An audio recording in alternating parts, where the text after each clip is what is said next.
Okay, good morning, everybody. I am on take two of my recording of reviewing this Bunn Speed Brew. The first time I attempted it's my first time using this camera as video. I'm getting it prepared because I'm about to become a grandfather and trying to figure out how to use everything. And I did not have the microphone properly set up, and it still looks like I don't, but I'm going to go ahead and proceed here. So I've had this Bunn Speed Brew for about a year, over a year, maybe a year and a half or so. And I just wanted to go through some quick pros and cons for those of you that are shopping for a coffee maker to try and help you decide if this is the one for you or not. So the first thing that I did earlier was they claimed that they can make 10 cups of coffee in 4 minutes, and that was about where it had stopped. So under 4 minutes I did have 10 cups of coffee. So we'll definitely hit that 4 minute claim for making 10 cups of coffee. Now, a couple of things that I want to talk about is if you're somebody that likes to use these screen filters and not the paper, this thing can be kind of a pain. I don't know if it's the way the water comes out so fast or what it is, but I often will end up with coffee grounds in my coffee. So if that's what you like, you may not like this coffee maker. The Bunn filters will let the oils go through. I just don't buy them. This is what I like using, but I may end up having to go to the paper ones. And that's the reason I use this screen one, is because I do want those oils going through.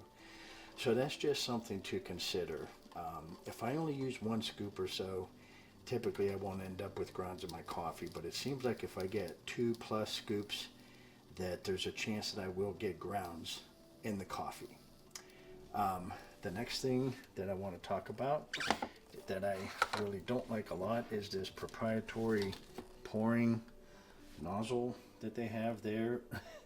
It's supposedly supposed to help you pour, but if I can see if I can do it while I'm pouring the coffee, but then of course it works well. Okay, so right there. So as I'm pouring, this happens to me often. Maybe it's just me, but it happens to my wife also. So you end up with this mess. That spout that's supposed to help you pour better doesn't seem to help. It actually seems to hinder your ability to pour without making a mess. That's something else. The other thing that I want to mention that I do not like about this coffee maker at all is, as you can see, or not see, you cannot tell that this thing is turned on. There's supposed to be a light there. You don't know if this thing is on or not.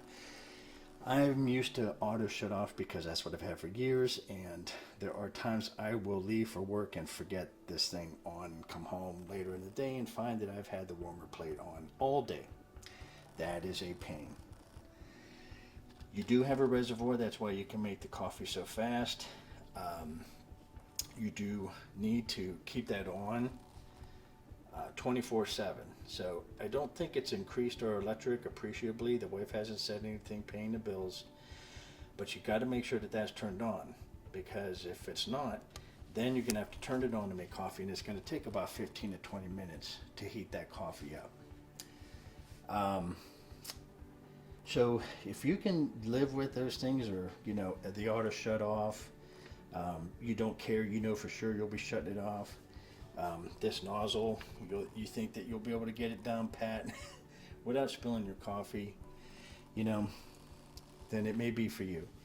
It is a very reliable machine. We've had no issues with it. It does make good coffee, and I'm about to go and enjoy a cup myself. All right, guys, I hope this view of my opinions and everything on this thing helps out. Have a good day.